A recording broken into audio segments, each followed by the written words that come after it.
Hello guys, welcome to केलक्स English club foundation. आज की इस क्लास में हम डिस्कस करेंगे 10th क्लास एनसीईआरटी बोर्ड की English book literature first flight, जिसके अंदर एक पोएम मेंशन की गई है द ट्रीज। अब तक हमने 5 पोएम्स डिस्कस कर ली हैं और वैसे हमारी 6th पोएम एनिमल्स होनी चाहिए थी, बट इस बार के सिलेबस में एनिमल्स पोएम को मेंशन नहीं किया गया है, तो हमने भी एक बार इसको छोड़ दिया। तो हमारी जो प्रेजेंट पोएम है वो है द ट्रीज। इसकी जो पोइटेस है वो है एड्रिन रिच, जो बिलोंग करती है अपने यूएसए से। काफ़ी अच्छी अच्छी पोएम्स इन्होंने लिखी और स्पेशली उनका जो मेन सब्जेक्ट रहा है वो रहा है वुमेन। और यहाँ पर भी जो द ट्रीज है ये एक सिंबॉलिक पोएम है और ये जो है इंडिकेट कर रही है वुमेन को, यानी कि द ट्रीज यहाँ पर लिखा तो द ट्रीज गया है, बट सिंबॉलिक पोएम है जो कहीं ना कहीं मेंशन कर रहा है वुमेन को। खैर क्या है इस पोएम में वो तो हम पोएम के साथ साथ देखेंगे। उसके अलावा जैसा कि इसका नाम है द ट्रीज, तो कहीं ना कहीं इसके नाम के अकॉर्डिंग भी ये पोएम जो एक मैसेज क्रिएट करके जाएगी यहाँ पे कि द ट्रीज, यानी कि जो आज की नेचर है ना, जो जिसको हम प्रकृति बोलते हैं, वही उन्हीं का एक छोटा सा पार्ट है ट्रीज। तो ट्रीज का क्या हुआ है ना, इस पोएम में पहले आपको जहाँ स्टार्टिंग है वहाँ कुछ क्वेश्चन पूछे गए, उनके साथ ही काफ़ी अच्छा मैसेज भी है कि लोगों की क्या फीलिंग्स होगी आज के प्रेजेंट युग में, मतलब कैसे एक नज़रिया बन गया है, चाहे वो नेचर के अकॉर्डिंग हो या वुमेन के अकॉर्डिंग, तो कैसे वो उनके बारे में सोचते, और अगर सब कुछ ऐसे ही चलता रहा तो क्या हो सकता है, वो सारी चीज़ें वो हम देखते हैं पोएम के साथ ही। इसके अलावा इसकी कोई राइम स्कीम नहीं है क्योंकि ये फ्री वर्स में लिखी गई है, यानी कि एक स्पेशलिटी इसमें ये भी है कि फ्री वर्स में लिखी गई विदाउट राइम स्कीम, यानी कि बिल्कुल फ्रीडम के साथ लिखी गई पोएम है, लेकिन मैसेज काफ़ी अच्छा, मज़ेदार, शानदार है। क्या है चलिए देखते हैं। सबसे पहले यहाँ पे दे रखा है can there be a forest without trees. सवाल यूँ तो बचकाना सा हो सकता है, बट रियल में बहुत एक हाई प्रोफेशनल क्वेश्चन है। यहाँ पूछा गया can there be a forest without trees, क्या बिना पेड़ों के जंगल हो सकता है?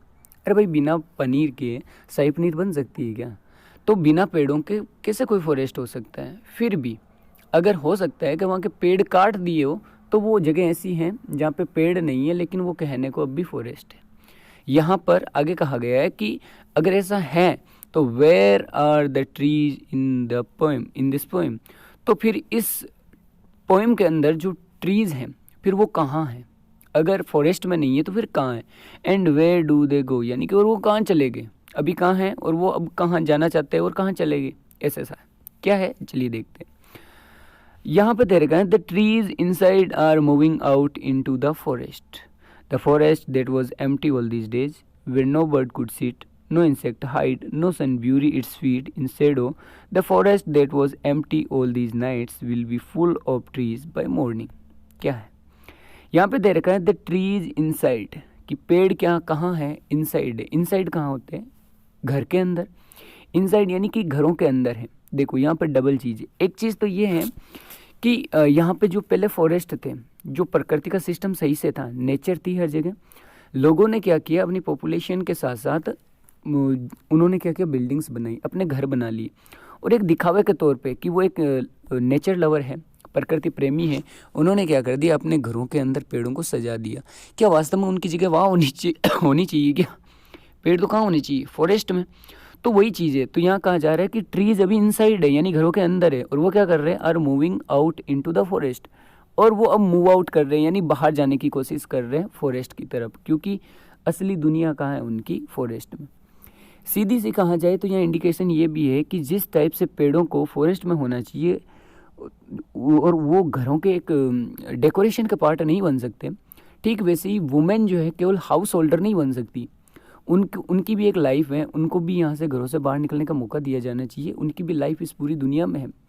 आज सही से देखें तो कल्पना चावला कहाँ कहाँ नहीं पहुँच गई है ना, अंतरिक्ष की यात्रा करने वाली भारत में जन्मी करनाल की एक वुमन, जिन्होंने अमेरिका में काफ़ी कुछ अच्छा सीखा, क्रिएटिविटी की, और स्पेस में जाने का मौका मिला।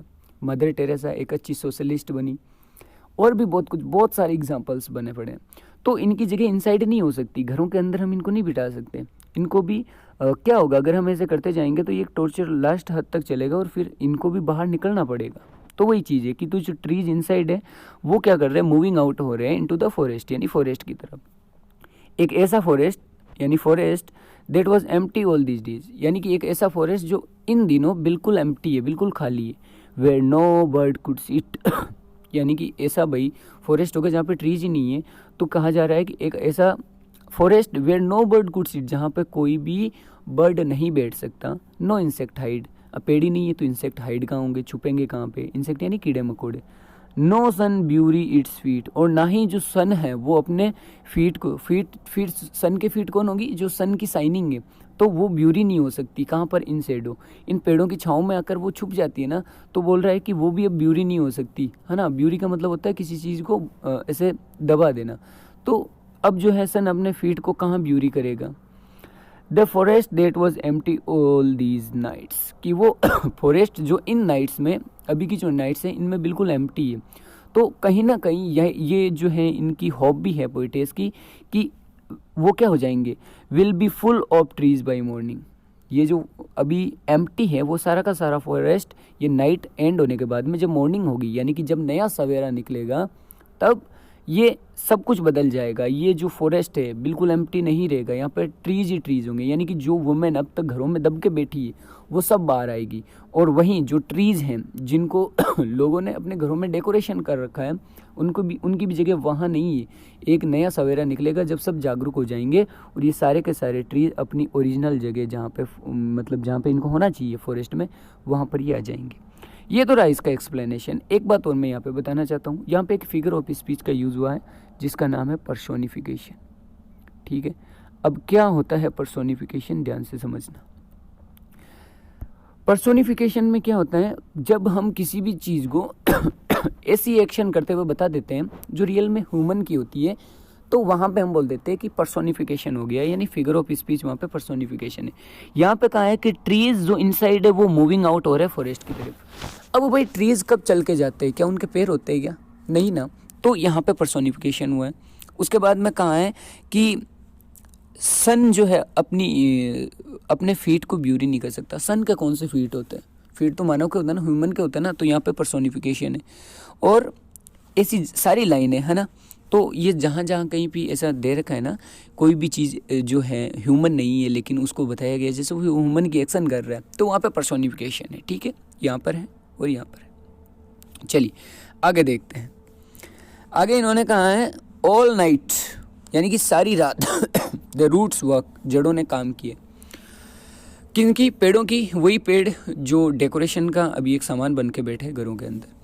टू डिसंगेज देमसेल्फ, ताकि वो खुद को डिसंगेज कर सके, यहाँ से हटा सके। फ्रॉम द क्रैक्स, जो घरों में दीवारों में जो क्रैक्स हो गए है ना, जहाँ पे ये है ट्रीज वगैरह डेकोरेशन बनाए हुए, तो ये जहाँ कहीं भी क्रैक्स है वॉल्स पे, दीवारों पे क्रैक्स, यानी जो ऐसे होती है ना टूट फूट उसको बोलते तो उन क्रैक से ये क्या करेंगे, डिसंगेज करेंगे खुद को। इन द वेरेंडा फ्लोर में the leaves strain towards the glass, और जो लीव्स है पत्तियां हैं वो स्ट्रेन करेगी। स्ट्रेन करने का मतलब क्या होता है, किसी चीज़ को तोड़ फोड़ कर उसके आर पार हो जाना। तो यहाँ पे ये बोल रहा है कि leaves strain towards the glass, glass में से यानी जो घरों के शीशे हैं उनमें से स्ट्रेन करके बाहर निकलेगी। स्मॉल ट्विंग्स, यानी कि छोटी छोटी जो नई नई पत्तियाँ निकली है ना, वो क्या करेगी, स्टीप विद एक्सर्शन, वो एक्सर्शन के साथ स्टीप करेगी, यानी कि फुल एफर्ट डालेगी अपना। और जो लॉन्ग क्रैम्प्ड बोस, जो लॉन्ग क्रैम्प्ड यानी कि जो लंबी लंबी शाखाएं हैं वो करेगी सफरिंग अंडर द रूफ, छत के नीचे से अपनी फुल्ली ट्राई करेगी और बाहर निकलेगी।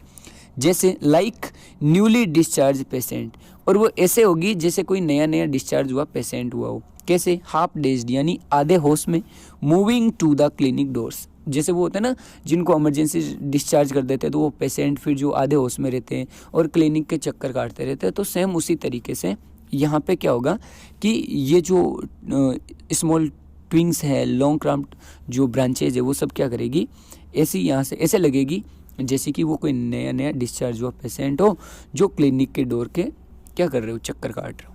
यहाँ पे एक और जो फिगर ऑफ स्पीच यूज़ हुआ है वो है सिमली।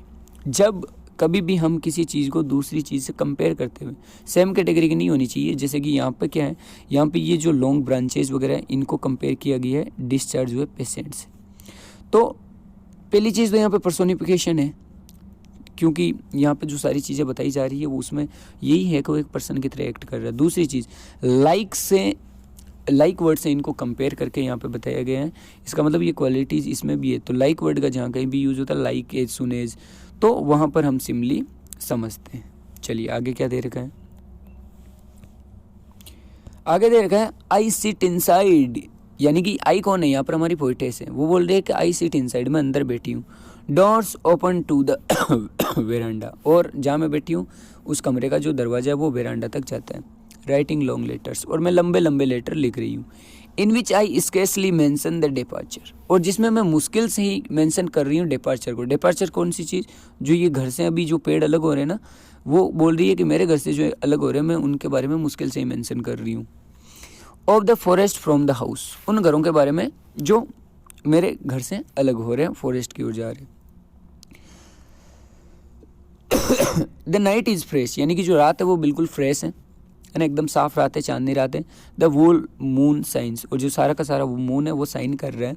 इन्हें स्काई स्टिल ओपन, बिल्कुल खुले आसमान में।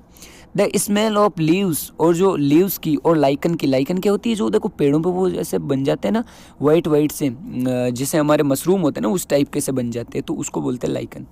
तो ये बोल रहा है कि जो इस लीव्स और लाइकन की जो स्मेल है still reaches like a voice into the rooms, वो ऐसे पहुंच रही है जैसे रूम्स में कोई आवाज हो रही हो। चलिए आगे दे रखा है my head is full of whispers, यानी मेरा जो हेड है, मेरा जो दिमाग है वो फुल ऑफ विस्पर्स है, यानी हलचल हो रही है मेरे दिमाग में। विच टुमारो विल बी साइलेंट, और ये कल सुबह तक क्या हो जाएगा कल तक क्या हो जाएगा, बिल्कुल साइलेंट हो जाएगा। क्यों, क्योंकि सारे पेड़ बाहर चले जाएंगे, मीन सारी वुमेन्स जो है बिल्कुल फ्रीडम में आ जाएगी, सबको जहाँ होना चाहिए वहाँ सब होंगे अपने प्रोफेशन के अकॉर्डिंग। तो ये बोल रहा है कि मेरे हेड में जो अभी फुल विस्पर है, यानी जो ऐसे बोलते हैं ना खुसफुसाहट जो है वो चल रही है, जितनी कुछ भी वो हेडेक मेरे सर में चल रहा है, जो उथल फुथल हो रही है, वो कल सुबह तक सब शांत हो जाएगी। लिसन, सुनो, द ग्लास इज ब्रेकिंग, कांच टूट रहा है। The trees are stumbling forward into the night, और जो ट्रीज है वो स्टम्बलिंग कर रहे हैं ना, बाहर की तरफ जा रहे हैं, फॉरवर्ड इनटू द नाइट, इस नाइट में। Wind rush to meet them, और हवा भी उनसे मिलने आ रही है। The moon is broken like a mirror, चांद ऐसे टूट गया है जैसे कोई कांच हो ना, टूटे हुए मिरर की तरह जो है मून टूटने लग गया है। Its pieces flash now in the crown of the tallest oak, और इसके जो टुकड़े हैं ना वो ऐसे लग रहे हैं जैसे किसी टॉलेस्ट ओक, ये जो ये ओक का पेड़ है ना, तो टॉलेस्ट ओक का क्या हो, कोई क्राउन हो, ताज हो। कौन, ये टूटा हुआ मून, ग्लास की तरह टूटा हुआ मून, ये चीज़ है। यानी इसने बोला है कि लास्ट में जब सब कुछ ठीक होगा, यानी कि ये नाइट चली जाएगी, ये रात ख़त्म हो जाएगी, तो हवा उसका स्वागत करेगी पेड़ों का बाहर आने के लिए। और उसके बाद में जो अभी चांद टूट जाएगा, क्योंकि जैसे जैसे रात जाएगी चांद बिखरेगा, तो जैसे चांद बिखरेगा तो एक टॉलेस्ट से ओक के पीछे ऐसे खड़ा होगा जैसे उसका वो क्राउन हो, जैसे राजा का ताज होता है ना, सेम उसी तरीके से। काफ़ी अच्छी पोएम है, मैसेज अच्छा है। वुमेन पावर को स्पेशली इन्होंने एस्टेब्लिश करने की कोशिश की है। वैसे भी एड्रिन रीच इसीलिए जानी जाती है कि इन्होंने वुमेन्स के बारे में काफ़ी अच्छा कुछ किया है। सोसाइटी में एक इमेज क्रिएट की अपनी भी, वुमेन पावर की भी, और अच्छा अच्छा मैसेज भी दिए। जो कुछ भी ट्रेडिशंस ऐसे हैं जिनसे हमारी ह्यूमैनिटी ख़त्म होती है, उनके खिलाफ आवाज़ उठाने का दम इनमें हमेशा से रहा है। चलिए थोड़ा बहुत इनके बारे में भी डिस्कस करते हैं, और उसके बाद में हम मूव ऑन करते हैं समरी पे। आज मेरी थोड़ी तबीयत ठीक नहीं है, बट चलिए करते हैं जो भी। Adrienne Rich was born in Baltimore, कि बेल्टीमोर में एड्रिन रीच का जन्म हुआ है, जो एक मेरीलैंड है यूएसए में, in 1929। She is the author of nearly 20 volumes of poetry. करीबन उन्होंने 20 वॉल्यूम्स, एक वॉल्यूम में काफ़ी सारी पोइम्स होती है, तो 20 वॉल्यूम्स इन्होंने पोइम की निकाल दी, और अच्छी ऑथर है। And had been called a feminist, और इनको फेमिनिस्ट भी कहा जाता है क्योंकि वुमेंस के बारे में, फीमेल्स के बारे में अच्छा अच्छा बहुत कुछ लिखा है, इसलिए इनको फेमिनिस्ट भी कहा जाता है। एंड ए रेडिकल पोइट, और एक रेडिकल पोइट यानी बिल्कुल सही तरीके से बात करने वाली, यानी परफेक्ट पोइट। चलिए अब इसकी समरी पे भी मूव ऑन करते हैं।